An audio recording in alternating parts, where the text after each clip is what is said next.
abasumba abaagala okujja okundaba mugende Mulago waliyo abalwadde nze nsamba ate nekino kenkibabulire sibavunaana naaka temulina lunyiriri nga mulina okunnoonya tewali lunyiriri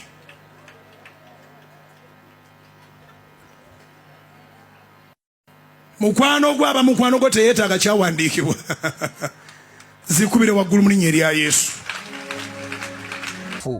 mulongoosenga abagenge mugobenga dayimoni mwaweebwa buwa nammwe muwangayo buwa kati olunyiriri luno olira bulungi Yesu kennyini atusindika kuwonya abalwadde kati ate ye engeri gy'ali mulamu nga n'emulago yatuuseeyo nze mbadde nsuubira nti ate yandibadde addayo ye mwennyini asabira abalwadde abaliyo kubanga Bugingo si yasindika abasumba okugenda ye gy'ayagala Tenti Katonda yennyini ye yazisudde era kijja kuba kibi nnyo Bugingo okuzaawo Tenti Katonda abanja Pentagoni naye Tenti azikooyi kati kitegeeza bali ababadde babanja Pentagoni Katonda yaba naye ali ku sayidi y'abali awudde eddoboozi lyabo Katonda awudde eddoboozi ly'abakaaba abaana ba Isirayiri baakaabira Emisiri Katonda n'atumayo Musa naga mpulidde okukaaba kwabwe kakati kitegeeza Bugingo bwazzaawo kiriza alina wagambira nti nze Katonda akikkaatiriza ye yennyini mu Bayibuli omwo mu Bayibuli mwennyini Yokaana tugenda kwetegereza amazima gw'ovudde ku mulamwa kati wano Bayibuli yekwawula baganda bwe tebasobola kunoonya so mu Kristo muli baganda ba pastor mu Kristo Bayibuli egamba nti akola ekibi ye wa Sitaani naye akola obutuukirivu wa Katonda kakati ffe buli muntu yenna atambula n'ekigambo kya Kristo tubeera baaluganda era tewali kituleetera na kutusaba busabi tukunoonye kubanga muganda waayina kunoonya ate enkeera n'ofuna ekizibu kyekimu nze njagala kumusaasira olw'ekizibu ekyaguddewo Tenti nezigwa naye nze ndowooza nti omwaka guli gwennyini yagamba nti kino kivudde eri Katonda bagenda kuyingira omwaka 2024 nga bayina ebisumuluzo yandibadde mwesigwa ku kigambo kye ekigambo ekyo aleme kulowooza nti abantu bayogereramu kugamba nti omukazi oyo Katonda akuyambe buyambi omukazi oyo wandibadde omwejjako Susan Makulu ayinza okutwala musumba Bugingo mu kuzikirira nanti olwedde era abakazi be bakujja mu Katonda wano tulabye Sulumani bamukyusa ne bamujja Katonda omulamu n'adda ku birala naye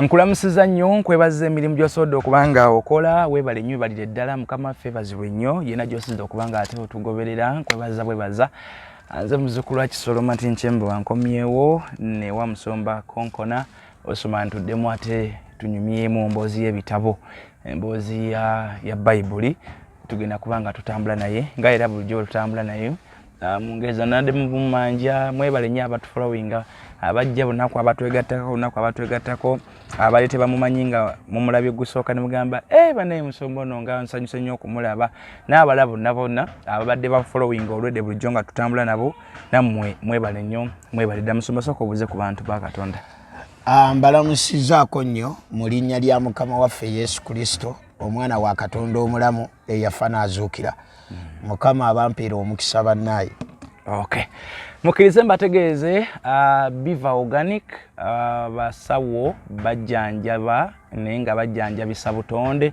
bajjanjabisa miti, bajjanjabisa mmere, bajjanjabisa ebintu bino ebyaffe ebya green oyo emmere. Oyinza okubeera awo nga tomanyi kirungo kiri mu avocado, oyinza okubeera nga tomanyi kintu kiri mu katungulu, oyinza okubeera nga oli awo tomanyi kintu kiva mu nsigo z'avocado n'ebintu ebifaanaganako bwe bityo. Tomanyi mulinga akola ki, tomanyi vanilla ebirala biki byakola, tomanyi rosemary biki byakola. Kati Dr. Senjobe Richard wa Biva Organic yagenda maaso okuba nga n'abikolamu obujjanjabi, n'abikolamu eddagala. Kati abafuna ebizibuzibu, endwadde ezimu asobola okuba nga ate azijjanjaba. Abafuna ebizibuzibu, abakyala abalina ebizibu mu lubuto omwo nga weetaaga kwoza bwoza mu lubuto, osobola okuba nga omukubira ku walwa abafuna embuto nga zivaamu ezo nga balina omusujja ogwo ogw'omu lubuto ogwo, osobola okuba nga omukubirako. Abalina ezo endwadde za UTI, endwadde ezo zebafunira mu bizimbe by'omu Kampala, kabuyonjo z'omu Kampala ezo ez'ebizimbe zinyonjo nnyo kiri awo, so bafuniramu endwadde ezo zi UTI n'endala, so nazo osobola okuba nga ateera azijjanjaba. N'abasajja abalina prostate yagaziwa, akawago tekakyasiba, ebintu ng'ebyo osobola okuba nga ateera naawe omunoonyako n'agenda maaso okuba nga ate akufunira eddagala, yakozesa eddagala lya habo n'aba nga akujjanjaba. Abasajja abakuzeekuzeyo mu myaka ebasinga okutaanyiza ekirwadde ekyo ekya prostate naye n'abavubuka, naye bw'obanga okirinamu osobola okuba nga ate omukubirako n'aba nga akujjanjaba. Basangibwa Mengo ku Hamukasa Road opposite ekizimbe ekinene ekyamasengere. Ekizimbe oba okiraba bulungi nnyo kiwanvu, kiriko ekigambo Biva Organic. Bw'otuuka awo bagamba bajja kukolako bulungi era ebiddako bino ojja kuba obiraba. Naawe awo ntwali ejjinja osobola okuba nga osanga Biva Organic, ate gwe ali Luweero n'ali Masaka kosa n'embalala. Dr. Senjobe nayo abeerayo ng'agenda maaso okuba nga ate ajjanjaba abantu, ajjanjabisa butonde wa bintu bino eddagala lyaffe lino ebyaffe ebya bulijjo bye tulimu obulimi byakolamu ate eddagala. Ndi ku Jesus is the bread of life. Yesu gwe mugaati gw'obulamu. Nina ekintu omuntu adakimbuuza naye ndowooza njakibuuza musomba mu maaso ayo. Waliwo mukwano gwange nali naye nga tukaayana, naye twali tukaayana bintu nga bya ddiini, na musiraamu nnyo namugambye, namuyise ekigambo, namuyise mwana wa Allah, nangamba ffe mu busiraamu tetuba baana ba Allah, ffe tubeera baddu, tubeera ba servanti. Nangamba nze siringa mmwe abagamba nti ate muli baana ba Katonda, zime Katonda ate ne mwana mugamba nti Yesu, ane ne mugamba nti Yesu Katonda. Nangamba nti Katonda Yesu wa ate abaatya Katonda ate n'aba ne Yesu the same time. Nengamba ebyo byonna musomba Konkona anja kubanga mbimubuuza, ajja kubanga nayo byonna yamuddiramu awo. Abantu bafuna obuzibu twategeera nti Yesu abeera atya Yesu leero ate n'amaana afuuka Katonda. Kati bo tebaawula nti osobola okuba ng'oli mwana ate ng'oli taata ate ng'oli boosi ate ng'era oli musajja. Byonna nga biri kuggwe muntu. Nga biri kuggwe. Osobola okubeera omwana, that is bazadde bo nga gye bali. Yes. Ate naawe osobola okubeera taata ng'olina abaana bo. Ate osobola okubeera ne boosi ng'olina abakola mu kampani yo. Ate ng'oli musajja. Ng'ate oli musajja. Byonna nga biri kuggwe. Ate ng'oli muntu. Kati ekyo kye kitawaanya Abaganda baffe abo. Waliwo yamuwa example n'amugamba nti ng'agamba nti muli baana ba Katonda, n'amugamba nti Katonda azaala. Katonda mwazaaladde ate mwabeeyita baana ba Katonda. Oli n'amuwa example n'amugamba bulijjo tuwulira nga tugamba nti ekitooke kyazadde, olabyeko ekitooke nga kitabaganye n'ekitooke ekisajja. Naye ekitooke tujja kisanga kiriko ensukusa, ekitooke kizadde ensukusa nnyingi. Waliyo kitwaliddeko ekitooke ekisajja. So bw'abanga omuntu obuntu asobola okukola essimu n'obeera mu kisenge kyo n'oyogera n'oli ali mu Amerika ng'ate n'okweraba mweraba. Kati Katonda lwaki ye alemererwa okukola ekintu ekyo? Katonda naye aba akisobolera ddala. So Yesu asobola okuba nga ye Katonda ate nga Yesu. Kale tugende n'olituwayo ekyawandiikibwa nga Yesu agamba nti nze Katonda. Ekyo ekyawandiikibwa bwekiri. Si kyakunoonya? Ffe tetunoonya bunoonya. Kituwe abantu bategeere baleme kugenda nga ekisookera ddala bw'osoma Abeebulaniya. Abeebulaniya omanyi twagala nnyo okusoma oli n'alaba bwe tusoma n'amanya nti ddala abasajja Bwino baba naye. Abeebulaniya essuula esooka olunyiriri olusooka n'olwokubiri. Bayibuli esomesa bw'eti Katonda edda bwe yayogera mu bitundu ebingi mu ngeri nnyingi eri bajjajjaffe mu bannabbi. Mu nnaku zino ez'oluvannyuma ayogera naffe mu mwana we Yesu gwe yassaawo okuba omusika wa byonna era gwe yatonza ebintu byonna. Nti Katonda yateekawo omwana we omusika wa byonna. Ye musika wa byonna era gwe yatonza ebintu byonna. Ekyokubiri Yesu yennyini naye akikkaatiriza. Alina wagambira nti nze Katonda. Akikkaatiriza ye yennyini. Mu Bayibuli omwo? Mu Bayibuli mwennyini. Yokaana tugenda kwetegereza bulungi nnyo. Yokaana egenda kuba essuula ya 20 olunyiriri katuve ku lunyiriri olw'28. Thomas agamba Yesu bw'ati. Thomas n'addamu n'amugamba nti gwe Mukama wange era gwe Katonda wange. Yesu n'addamu n'amugamba nti kubanga ondabye kyovudde okkiriza. Balina omukisa abakkiriza nga tebaliiko kye balabye. Gwe Mukama wange era gwe Katonda wange. Yesu n'amugamba nti kubanga ondabye kyovudde okkiriza. Kubanga Thomas lwaki yayogera ekigambo ekyo? Yasooka n'abagamba abayigirizwa bw'ova ku lunyiriri olw'25 baamugamba nti tulabye Yesu azuukidde. N'abaganze bwe sirimala kulaba bwe baakubye misumaali sigenda kukkiriza. Aba ali awo nga Yesu atuuse nga n'enzigi nzigale n'amulabiraawo.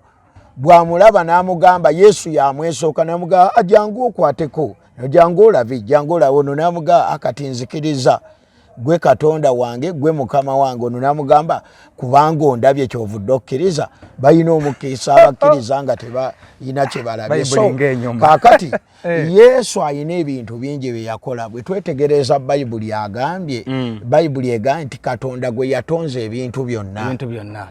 Kaakati ekiwakanya baganda baffe abasiraamu nti gye bali wala nnyo ne ku kyetukkiriza. Gye bali wala nnyo. Kaakati tosobola kubanga otunyumiza ebya Amerika ng'ate tonnagendayo. Oyina kusooka kgendayo. Okay, Yesu mukitegedde kati temuddamu kukyembuuza. Yesu yennyini akyogerako nti nze Katonda. Akuba kale akatomasi ke kannyumira nti yeri awakanya nti Yesu tannazuukira. Yesu n'amulabikira n'amulaga n'enkovu. Kati ate ye Bugingo yagaana okutulaga amabwa ye asinza Katonda ki? Kale eyo tuvuddeyo musumba. Anjagadde twogere ku nsonga zino ziringa 2. Pastor Bugingo nga yakajje afuna ebizibu ebyamutuukako. Twalaba ku bantu abagenda okumusaasira. Abasumba kyamazima temwaliyo. Saalabako musumba n'omu yagendayo kumusaasira. Era abasumba n'aboogerako nagamba basumba mmwe ne mutajja kola ki ne mutajja kunsaasira. Era twalaba abamu ku bagendayo, twalaba Balamu, twalaba Bebekulu, twalaba ababloggers bano ab'oku TikTok n'abalala.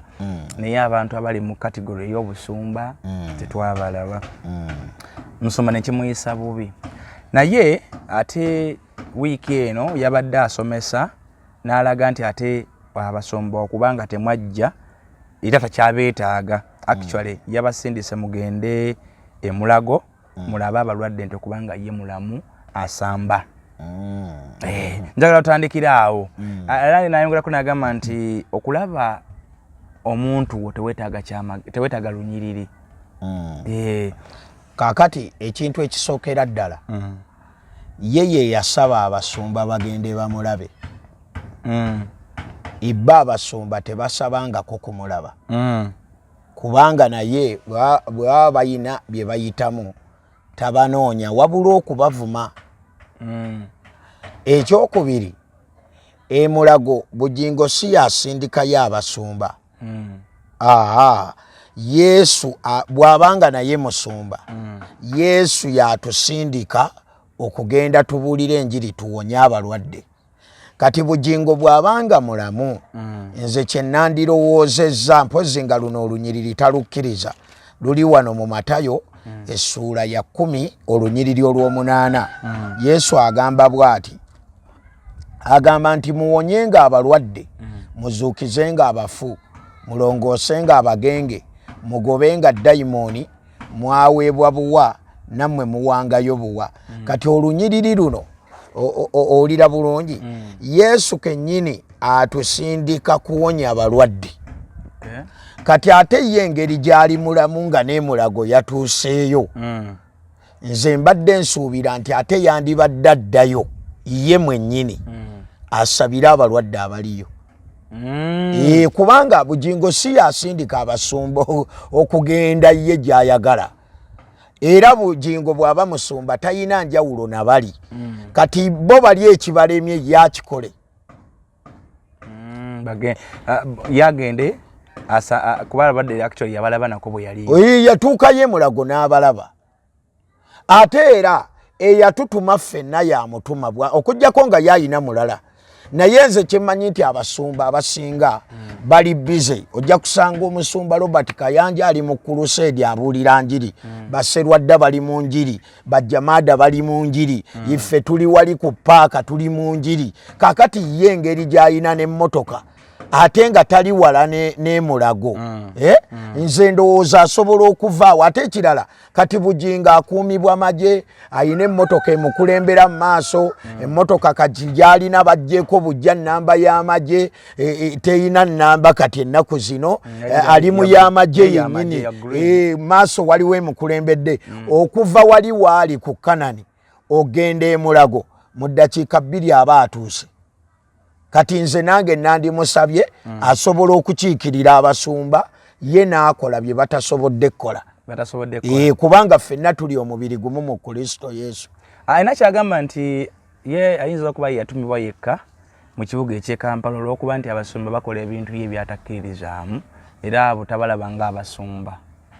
Nanti kaakati abasumba bakola byatakkiririzaamu okugeza kati nze okuva lwe nalokoka nebbanga lyemmaze mu bulokole. Nze Kayanja mulaba na mukazi we Jessica Kayanja, Serwadda mulaba ne mukyala we Firida, olira bulungi, Jamaada mulaba ne Betty, okujjako gundi ono ye yafiirwa omwami we Namutebi. Naye nze bwe ntunuulira abasumba sirabangayo omusumba yenna agoba mukazi we n'awasa omulala, kubanga Bayibuli esomesa bweti mu kitabo kino ekya Makko essuula ejja kubeera ya 10 olunyiriri katuve ku lunyiriri olw'e10 n'olw'e11. Yesu agamba bw'ati, agamba nti awo ate olw'e11 n'abagamba nti buli muntu yenna, Makko 10:11, buli muntu yenna anaagobanga mukazi we n'awasa omulala ng'ayenze okumusobya, naye yennyini bw'anobanga ewa bba n'afumbirwa ewalala ng'ayenze. Kati ffe abasumba be tulaba era bye tuzze nga tugoberera, abasumba bonna ng'ow'emutundu ettoomu mulaba ne mukyala we, ffe tetulabangako nga bagoba ne baleeta. Olira bulungi, kubanga luno olunyiriri lugambye nti n'abagamba nti buli muntu yenna anaagobanga mukazi we n'awasa omulala ng'ayenze, naye yennyini bw'anaanobanga ewa bba n'afumbirwa ewalala ng'ayenze. Buli lw'okikola ekyo kiba kigenda kukuleetera okukontana ne bano. Kati ye Bugingo ekyo kye yakola n'akontana ne bano, kubanga bano bba ate bagoberera Bayibuli, ate ye yagyokya n'afunayo endala eragira okugoba n'oleeta omulala. Kati asobola okuba mutuufu. Okundaba mugende emulago waliyo abalwadde. Abasumba abaagala okujja okundaba mugende emulago waliyo abalwadde nze nsamba. Ate nekino kenkibabulire sibavunaana naaka. Temulina lunyiriri nga mulina okunnoonya. Waliwo olunyiriri nti mulina omunoonya kuba yagata bavunaana. Ekisookera ddala waliwo olunyiriri nti tulina okunoonya oluganda. Ekisookera ddala Bayibuli kyeyogerako kyekiro. Bwe tukyetegereza bulungi nnyo, Bayibuli egamba nti mu Yokaana ekisooka essula 3 olunyiriri tugenda kusoma olw'omunaana mpaka ku lw'ekkumi. Bayibuli egamba nti akola ekibi wa Sitaani, kubanga okuva ku lubereberye Sitaani yakola ebibi. Omwana wa Katonda kyeyava alabisibwa amalewo ebikolwa bya Sitaani. Buli muntu yenna eyazaalibwa Katonda takola kibi, kubanga ensigo ye ebeera mu ye, so tayinza kukola kibi kubanga yazaalibwa Katonda. Ku kino abaana ba Katonda n'abaana ba Sitaani kwe balabikira. Buli muntu yenna atakola butuukirivu si wa Katonda, newankubadde atayagala baganda be. Kati gwe bw'obeera okyawa baganda bo, obasojja kwegamba gwe weeraba ng'ow'enjawulo, ng'ate ekyamazima gw'ovudde ku mulamwa. Kati wano Bayibuli ekwawula, baganda bo tebasobola kunoonya. So mu Kristo muli baganda ba pastor? Mu Kristo Bayibuli egamba nti akola ekibi ye wa Sitaani, naye akola obutuukirivu wa Katonda. Kaakati ffe buli muntu yenna atambula n'ekigambo kya Kristo tubeera baaluganda. Era tewali kituleetera na kutusaba busabi tukunoonye, kubanga muganda w'alina kunoonya. Alina kunoonya. Naye ekitwawula kibeera kibi. Bw'obeera nga katulabe alina ate nekino kenkibabulire sibavunaana naaka. Temulina lunyiriri nga mulina okunoonya.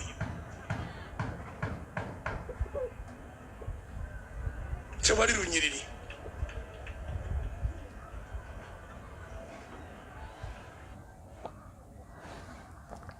Kati ekyo ndowooza musumba wamuzzeemu.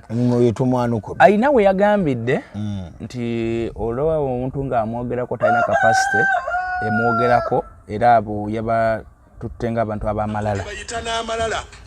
Olumba ekitakukwatako ago malala. Oyagala kukola comment kukikusinga ago malala. Amalala gano gategereka gatya? Ekisookera ddala omuntu yenna atagambwako aba n'amalala. Omuntu yenna, kubanga ffe Bayibuli gye tusoma yiino erikkiriya nnyo. Ffe tulaga nti oli ne bw'aba akusinga osobola omusomesa n'omuyigiriza. Katwetegereze Timoseewo ekisooka essuula ya 5. Bayibuli egamba bweti, egamba nti tonenyanga mukadde, naye mubuulirire nga kitaawo, abavubuka nga baganda bo. Kino kitegedde. Kati yo Bayibuli etugamba nti tonenya, tetunenya bunenya, naye nsobola okubuulira nti kino kyokola kikyamu. Olira bulungi. Kubanga leka nkubuulire kino, Bayibuli yo yamanya nti n'omukadde abuulirirwa. Kati omukadde yenna atayagala kubuulirirwa ate ago ge bayita amalala. Era ago amalala gakuleetera okugwa. Omusajja bamuyita Dawudi. Dawudi yagenda n'atwala mukyala Uliya, n'amala n'atta Uliya.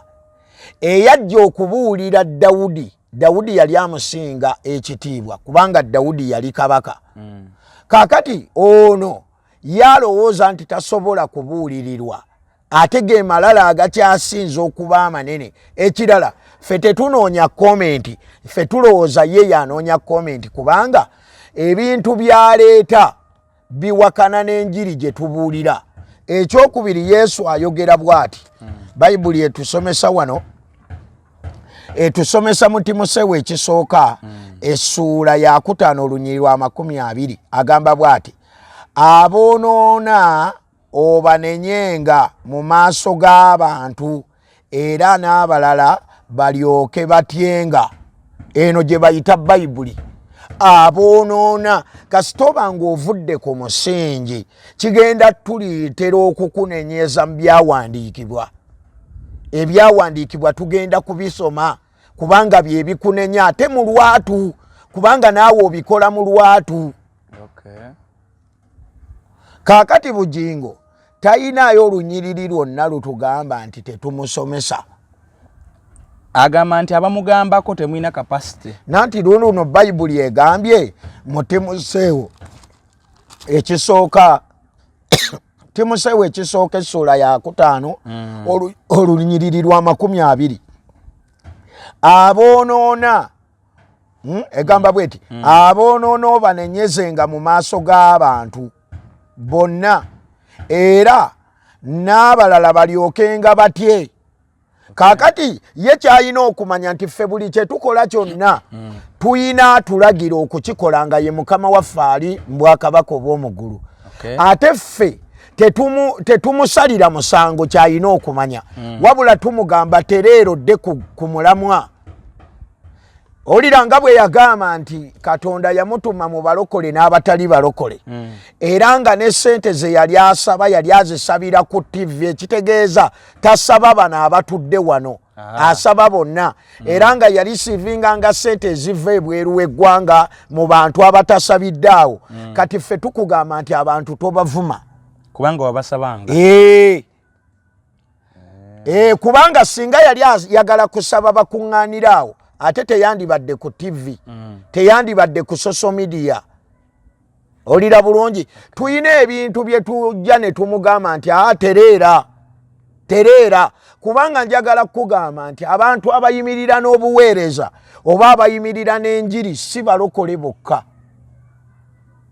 N'abantu abalanga bakwatiddwako bantu bangi nnyo. Musumba Jamaada buno bujulizi yabuweera ku radio n'agamba nti bwe yali azimba ekkanisa omusajja musiraamu yaleeta tuleera ya seminti naye nga musiraamu. Kaakati kino olina okukitegeera nti Katonda ayinayo abantu abaagenda ne bajjayo omulambo gwa Yesu tebaali ku bayigirizwa 12.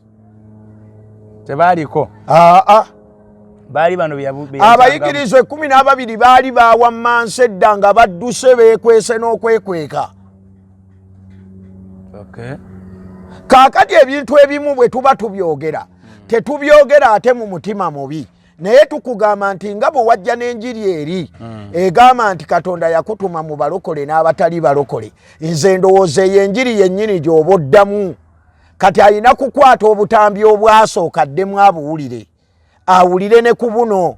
Ekikulu kya kukwata butambi addeyo awulire oba kuddamu kukyalirwa Katonda. Nanti kati bw'onedda kubanga kaakati tayagala bamubuulira mazima. Amazima asobola okugajja mu butambi obwasooka kubanga ffe Bayibuli gye tusoma etugamba mu Baruumi essula ya 2 olunyi lwa 11 nti Katonda waffe tasosola mu bantu. Olira bulungi kaakati nze essaawa eno bwe mbanga ndi mu kuyigiriza ate sisobola vuma Bugingo. Kati naye naye kye tumugamba nti abantu bano abatannalokoka tavuma bavume kubanga naye waliwo ekiseera kye yali nga si mulokole. Kaakati ate bw'anaabavuma tebagenda kulokoka. Ate ng'enjiri ejjirira abo abatali. Yesu yennyini yayogera n'agamba nze sajjirira abatuukirivu. Yiino ayogera wano mu Luka. Katutuukeyo mangu nnyo twetegereze Luka essula ya 5 tugenda kwetegereza ebigambo bya Yesu. Olira bulungi Yesu ayogera mu Luka essula ey'okutaano olunyiriri tugenda kutandikira ku lunyiriri olwa 3:2. Yesu agamba bw'ati. Yesu agamba nze sajja kuyita batuukirivu wabula abantu abalina ebibi okwenenya. Kati Yesu bw'abanga abantu bano abeetaaga ate gwe tovuma bavume kubanga Bugingo tayina muntu ku nsi. Abantu bano Yesu yabeetaaga ffe tuli bakozi wamu naye. Jamu tumaleyo akatambi kakano. Kukikusinga ago malala. Tewali alina kapasite kwenkana nange asobola kwogera bw'atyo. Ago ge malala. Abantu abo overratinga. Abantu abeesukulumya ne balowooza ba kitalo. Abakwogera kera abakwogerera abalowooza tojja kusobola. Bagezaako okwefuula ba kitalo muno balina comment ku bulamu bwo. Tebalina kapasite yogera ku ye naye ndowooza omwana kudde. Nanti kaakati era twagala mugamba nti babuulira balinako kapasite. Abantu bonna balinako kapasite ye Yesu. Fe tuli bbaluwa ya Kristo. Twetisse byama bya Kristo. Kaakati Bugingo twagala mugamba tawakana na mazima. Akkiriza reality. Bayibuli egamba mu Yokaana essula ya 8:32 bwe mulitegeera amazima n'amazima gabafuula ab'eddembe tewali ayagala Bugingo agende mu geyeena. Ate ffe tetulirwedde kkubangalo kuba ffe tetukyasasulwa ssente nti tusasulwe. Era wano bino bye tubuulira twagala akimanye tetubuulira kufutuwa ssente era tewali atusasula wabula tubuulira ye mwennyini n'abamuwuliriza bakomewo eri Kristo Yesu. Eri Kristo. Okay, wiki no yennyini enkuba yatonya bubi nnyo almost Tenti nezitwala. Olwo yangamba nti Katonda tabanga ekintu kya Pentagon akyeyingiriddemu mwennyini. Era gai tuli bubi nnyo twetaaga ssente endala kuddamu kugula Tenti. Nze nsuubira nti Bugingo ali ku ddaala eriwa gavumenti obukadde 10 tekyetaaga na kusonda. Bw'obanga luli adde basondo bayitambwa abasondo bayitembwa kitegeeza olina obusobozi toweetaaga kusonda kuba nze mmanyi asonda abatalina. Kati ebyo bye bimu ku bye tumugamba nti tovuma bantu bano kubanga bano bojjamu ate kyoyagala. Ffenna ffe tubuulira enjiri abantu abawagira enjiri si bonna nti baalokoka. Abantu abatugoberera abamu bajja na kulokoka nga wayise emyaka 2.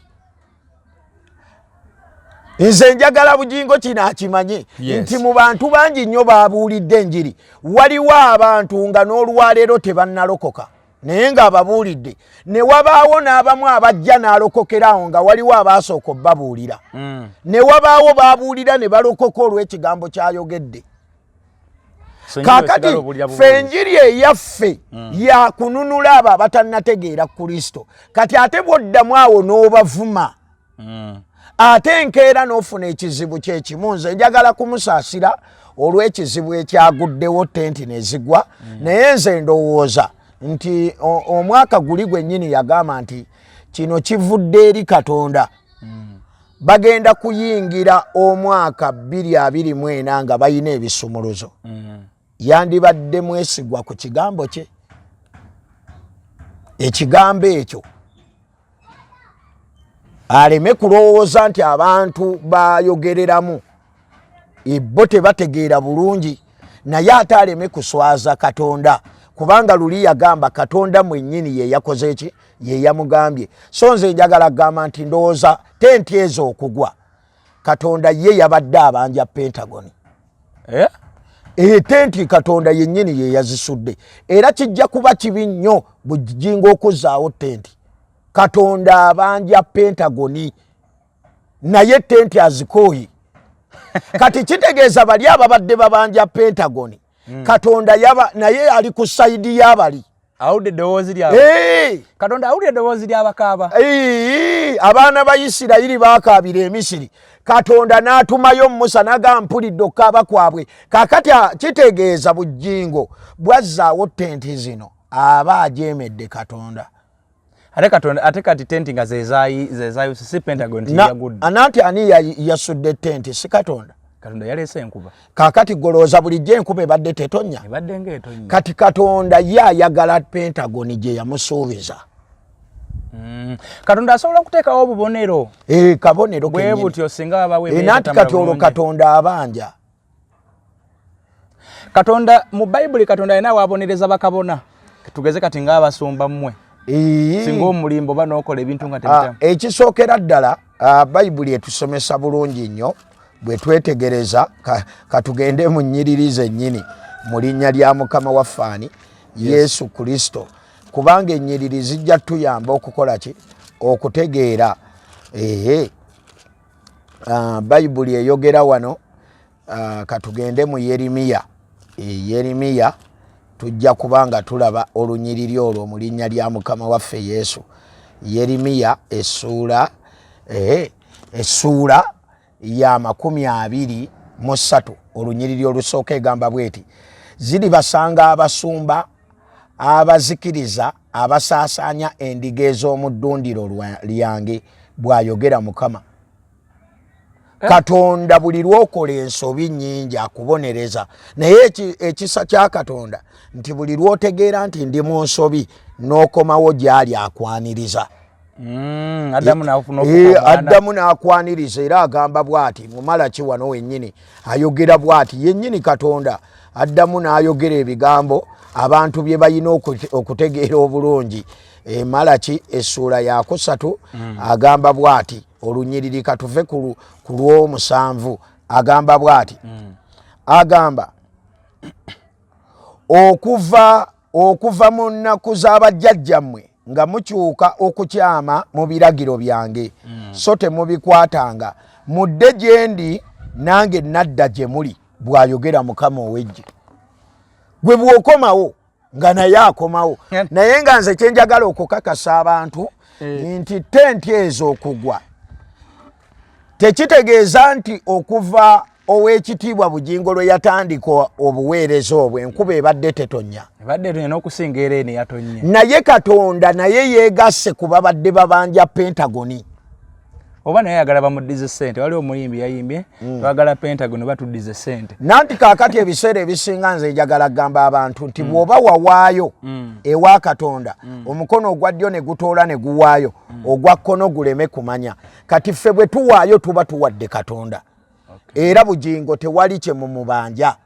Naye ekintu ekyetaagisa ku Bugingo kye kintu kye yayimiriramu n'agamba nti Mukama amutumye. Era nti Katonda agambye tebamalaako mwaka guli nga tebayina bisumuluzo, kati ye ayina kuzimba. Era kati Katonda yayambyeko n'okumenyawo tenti. Yayagala musingi kati.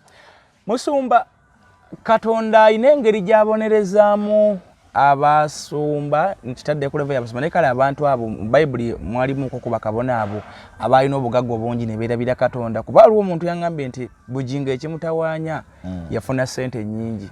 Essaawa zino akawumbi tekamukubya essimu 3 nga tannaba kafuna. Aba alina kyagadde okugula tekimwetaagisa kumala ssente azirina. Nti oba oliawo ssente bwe zajja nga nnyingi zamwerabize kuba olya Mukama. Mu Bayibuli mulimu abantu abonge ebyobugagga ebitiru byabajja Katonda. Ekisookera ddala omusajja gwe bayita Sulumani wamuwulirako bwe yafuna obwakabaka n'afuna ebyobugagga bingi, ebimu ku byamuleetera okuva Katonda baali bakazi. Kubanga jjukira buli lw'ofuna ssente naddala nga tobadde nazo, ebiseera ebisinga ssente zikusindika okuva mu Katonda. Kati n'olw'ensonga eyo omusajja ono Sulumani ate ye oluvannyuma yategeera najja yeenenya. Olira bulungi. Katusomeko wano mu Bassekabaka ekisooka 11. Bassekabaka ekisooka essuula ya 11. Abakazi omanyi omwoyo gw'abakazi ogwo gufugira mu ssente. Tuli mu Bassekabaka ekisooka essuula ey'e11 egamba bweti. Egamba nti era Kabaka Sulumani n'ayagala abakazi bangi bannaggwanga awamu n'abawala ba Falaawo, abakazi ab'okuba Mowaabu n'ab'omu Amoni n'aba Sidoni. Bayibuli egamba bweti olwokubiri, ku mawanga Mukama ge yagamba abaana ba Isirayiri nti temugendanga mu bo, so tebajjanga mu mmwe, kubanga tebalirema kukyusa emitima gyammwe okubajja ku Katonda. Sulumani ne yeegatta nabo n'abaagala. Olwokusatu, era yalina abakazi 700, abambejja, abazaana 300 be baakyusa omutima gwe, kubanga olwatuuka Sulumani ng'akaddiye, abakazi ne bakyusa omutima gwe okugoberera bakatonda abalala, omutima gwe ne gutatuukirira eri Katonda eri Mukama Katonda we. Kakati ndowooza okirabye nti Sulumani ono bw'amala okulya obwakabaka n'afuna ebyobugagga bingi yatandika okujeemera Katonda n'akola n'agenda ku bintu Katonda bye yali amuganye ku bakyala be baamugaana. Kakati n'ono kyekintu kyekimu kye yakola ti bwe yamala okufuna ssente azigeraageranya nti zenkana Katonda. Sente tezenkanankanako na Katonda. Ayongera kwa mukazi. Era njagala kugamba nga bwe yagamba nti mukwano gwe oba muganda we Richard nti yafa. Olwaleero Richard ku masuuti ge yali alina takyalinako n'emu. N'omusaala gwennyini gwe yali alina okufuna nga tebannagumuwa. Olwaleero Richard teyagufunye. Kati na buno obugagga ow'ekitiibwa Bugingo buleme okujja ku Katonda. Nze njagala kugamba nti omukazi oyo Katonda akuyambe buyambi. Omukazi oyo wandibadde omwejjako. Susan Makula ayinza okutwala Musumba Bugingo mu kuzikirira. Nanti olwedde era abakazi be bakujja mu Katonda. Wano tulabye Sulumani baamukyusa ne bamujja Katonda omulamu n'adda ku birala. Naye ekirungi Sulumani yamala ne yeenenya ate. Musumba. Pasa Bugingo tasobola kwenenya naye n'asigala ng'atambula ne Susan Makula. Kye bayita okwenenya oleka kireke. Eno mu kwenenya tosigaza bw'oba wabbye essimu eno n'olokoka eno essimu ogyejjako n'ogizzaayo oba n'ogisuula. Totambula nayo. Okwenenya okyuka bw'oba obadde olaga eno kati ate n'odda eno. Singa maama oli mama Teddy akkiriza n'amuwa divorce. Sisuubira kubanga ffe mu bulokole tekiriiyo. Nga tomukwatidde mu bwenyi. Abantu batono nnyo ekintu kimu Katonda kyataayogerako okuggyako abamanyi ba Bayibuli nga bakituwadde. Singa omukazi akeera n'ava ewuwo tomugobye tomuvumye toyina ky'omukoze n'osanga agenze. Oba omusajja n'ajja asituka n'ava ewuwo n'agenda. Ekyo Bayibuli teyakitunnyonnyolako okuggyako bwe wabaayo abamanyi ba Bayibuli okutusingako basobola ekyo okukitunnyonnyola. Naye Yesu yajja agamba nti bw'ogoba omukazi n'owasa omulala oba oyenze ate abenzi bagenda mu geyeena. N'omukazi bw'anoba n'agenda afumbirwa ewalala aba ayenze. Kati ate ekyenjagala Bayibuli yo abamanyi ba Bayibuli bajje batutangaazeemu nti omukazi bw'aba yeyeegobyawo oba omusajja n'asituka kati awo Bayibuli awo weeyina okunnyonnyola. Oba Bugingo ako ke yeekwekamu akawaayiro ako akatali kkiriya. Nanti kati ate ye yagenda ate n'awasa. Musumba njagala otegekerayo program ekwatagana ku bufumbo. Ku bufumbo? Ate tuyina buzibu ekyo. Tutegekere program ekwatagana ku bufumbo, ekwatagana ku mpeta, ekwatagana ku baana b'abasumba ne bakyala b'abasumba. Kubanga ennaku zino ndabye abasumba balina amaka agatagala bwe gati. Ne woba oggyeko Pastor Bugingo. Tulaba abasumba bangi ndaba musumba mukwano gwawe musumba Kiweweesa atagadde ne mukyala we tebaba mu kooti. Tutegekereyo programu eyo ndowooza gye tujja okuzzaako tunaddamu okuba nga tusinkana abantu ategere bulungi. Nalongo e Canada mukwano gwo atubuuza nnyo ebibuuzo era ebibuuzo biyitirivu nnyo naye ndowooza leero tumuddemuko kimu oba bibiri. Tujja kubiddangamu lwe tunaaba tusinkanye nga tuddayoko nga kimu oba bibiri kubanga abuuza ebibuuzo bingi nnyo ate nga byonna bya mulamu. I greet you all in the name of our Lord Jesus Christ. Brother Martin, thank you for bringing back Pastor Konkona to preach to us.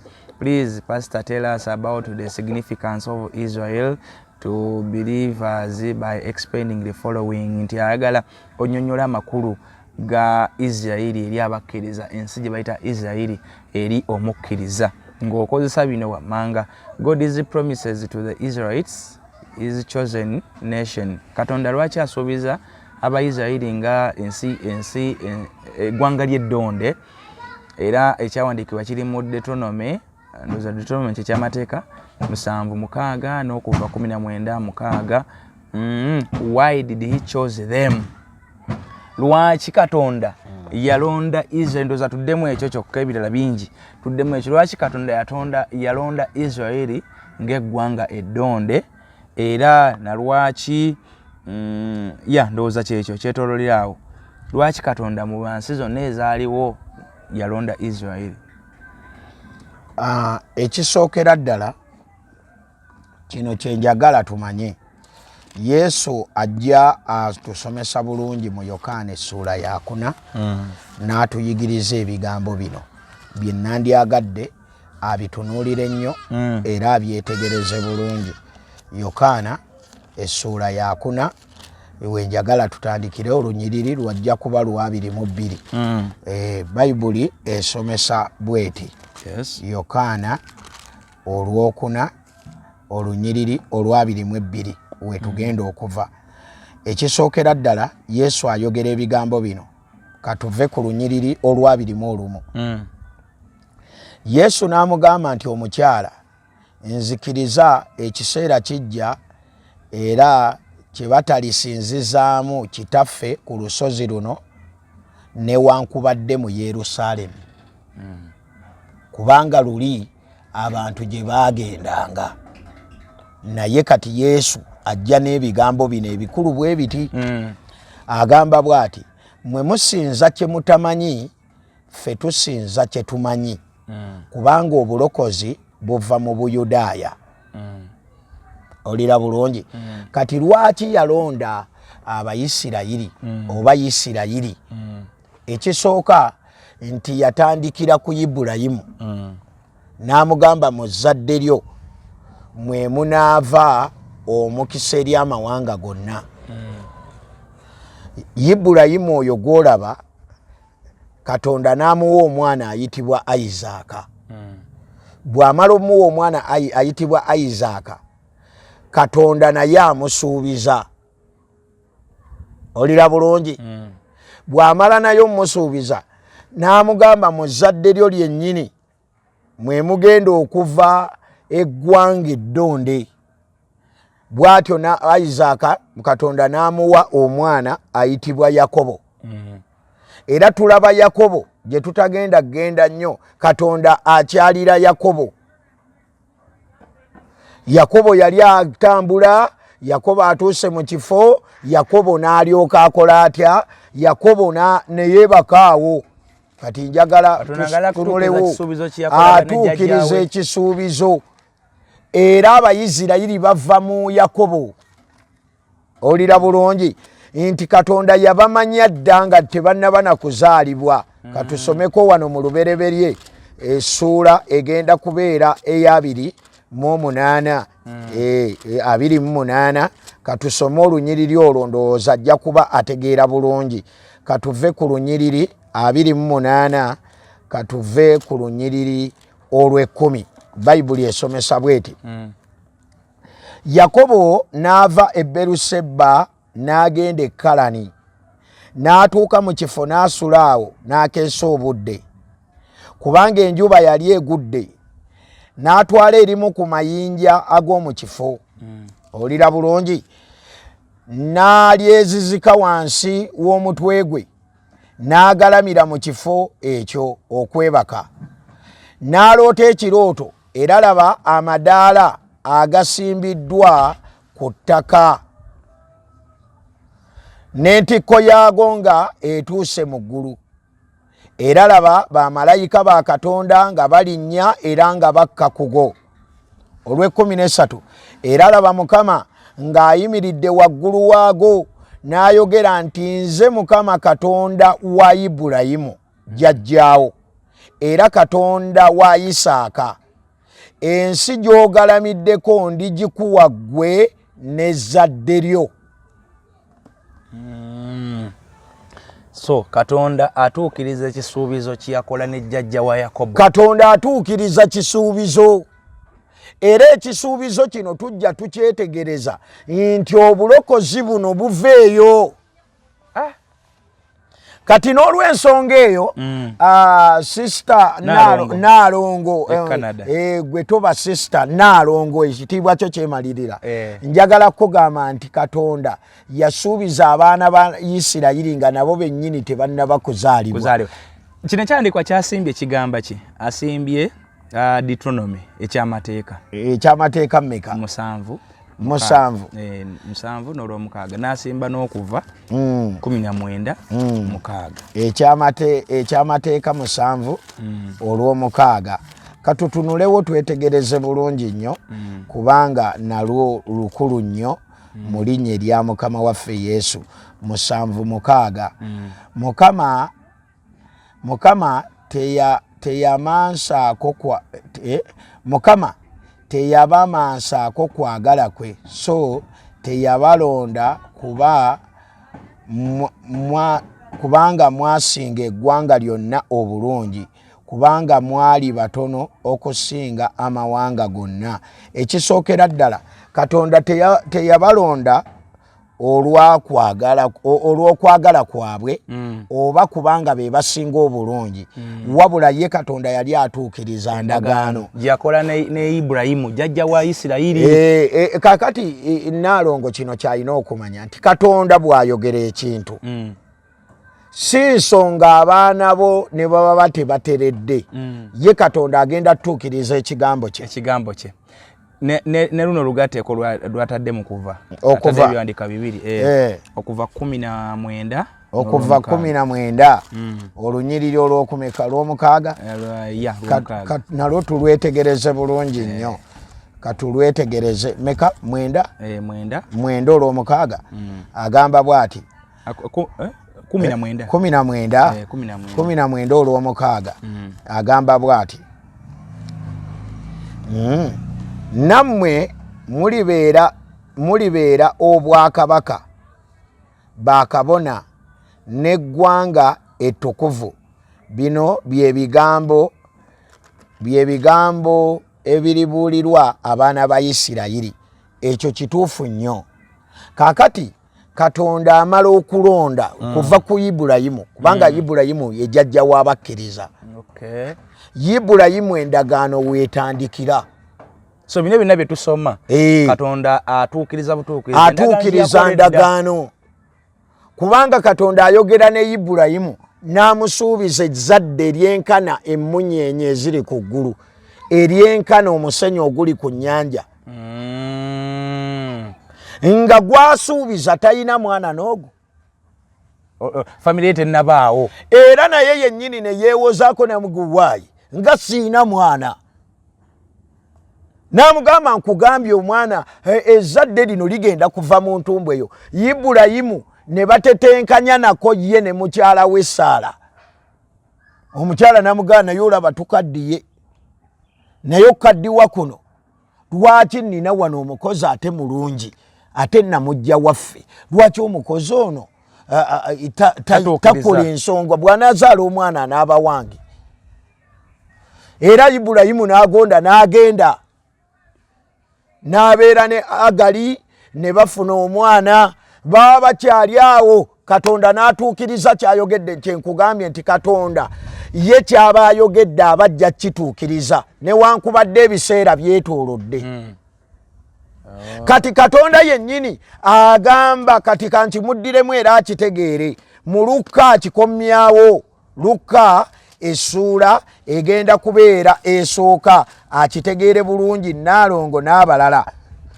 Luka essuula esooka olunyiriri katuve ku lwasatu mu olumu oba ku lwasatu katuve ku lwasatu.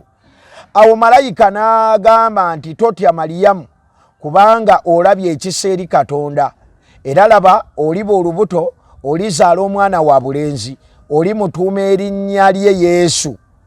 Oyo aliba mukulu era aliyitibwa mwana w'oyo ali waggulu ennyo era Mukama Katonda alimuwa entebe ya Dawudi jjajjaawe era anaafuganga ennyumba ya Yakobo emirembe n'emirembe so n'obwakabaka bwe tebuliggwaawo. Ndowooza okirabye mu lunyiriri lwaleese wali mu Kuva 19:6 agamba nti bo obwakabaka mwe buliva ne bakabona.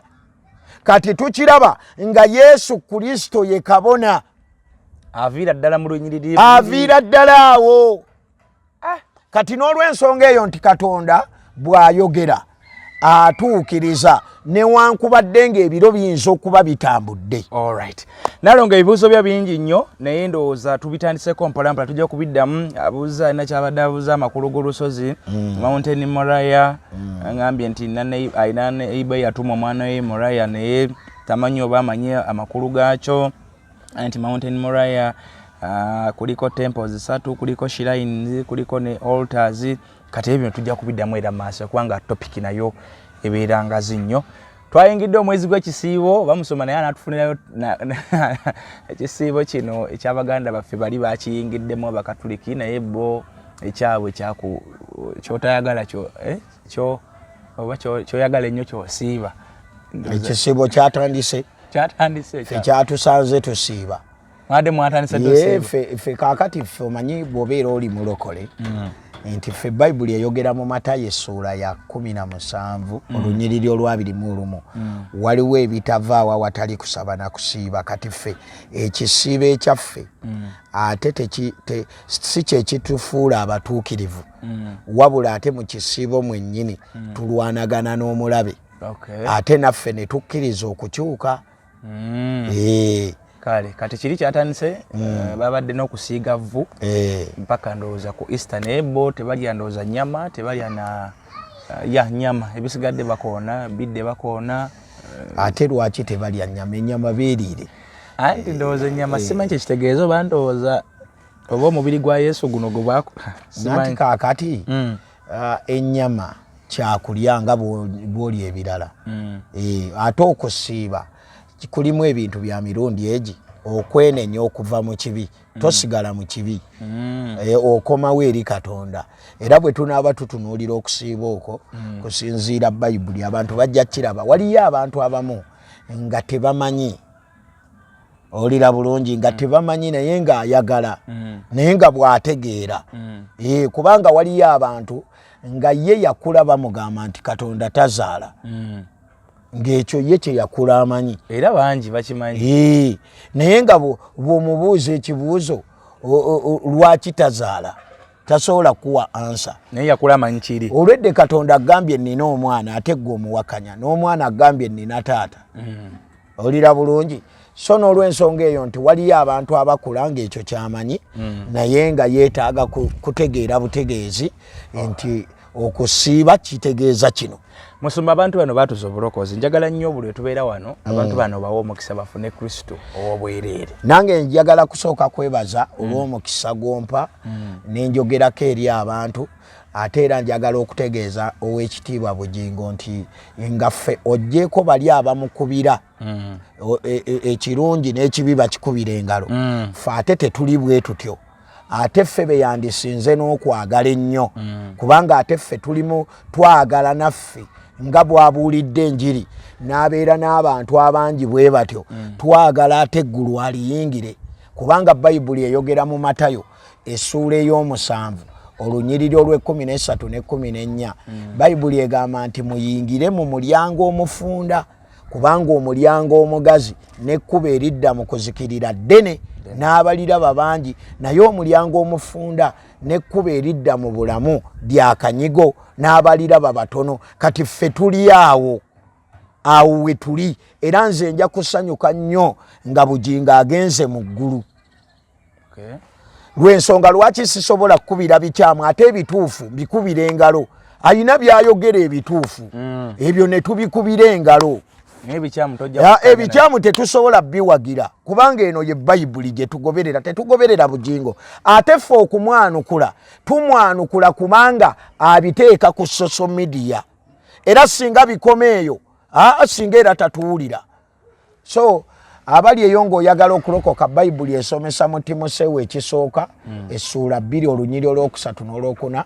Kino kye kirungi ekikkirizibwa mu maaso g'omulokozi waffe Katonda ayagala abantu bonna okulokoka okutuuka mu kutegeerera ddala amazima. Ddamu ebigambo bino gamba nti ayi Yesu mpulidde ekigambo kyo era nsazeewo okulokoka.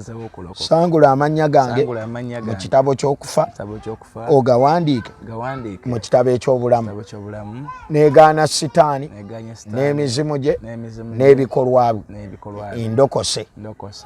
Kati noonya ekkanisa ekuliraanye ey'omwoyo ate nga ya kigambo awo woba okuŋŋaanira.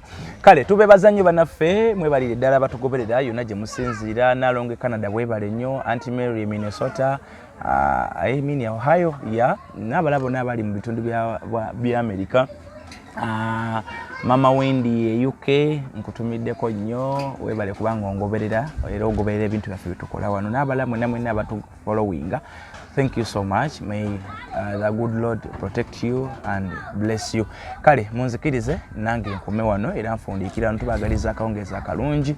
Nsumba Konkona weekend yonna ali ku park enkadde atamulabangako ubanga obeera mu kibuga osobola waliwo enjiri eri awo ku side eri awo ku park enkadde ku mtasa kafeero ndoza side yawo park enkadde ku wali eri nga ku kikuba ekikirira ku gundi, that is mtasa kafeero kikirira park eno wansi mu